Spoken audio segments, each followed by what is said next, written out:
Raymond Sima et son équipe mettent les bouchées doubles pour rechercher de meilleures conditions de vie. C'est ce que nous expliquent Patrick Simongoy et Rodrigue Simongoy.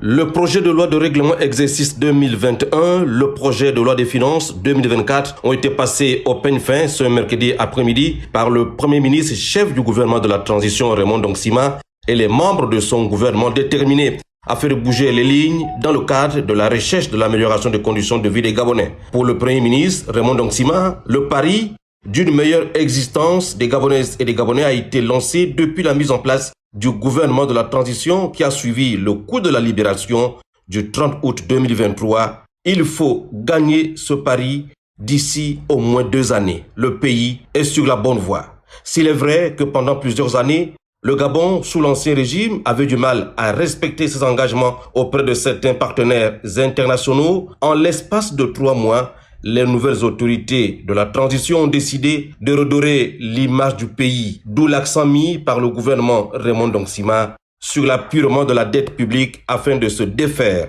des sanctions internationales qui sont tombées à l'encontre du Gabon suite au 30 août dernier. Les dettes de notre pays, estimées à 7 500 milliards de francs CFA auprès de la Banque mondiale, du Fonds monétaire international, de la Banque africaine de développement, de l'Agence française de développement et la Banque islamique de développement, la BID, ont été apurées.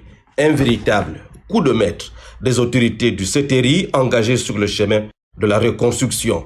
Raymond Sima et son équipe, qui ont fait cet après-midi le point sur l'exécution du budget et sur les principaux indicateurs macroéconomiques, prennent en compte dans ce vaste programme les attentes des populations gabonaises.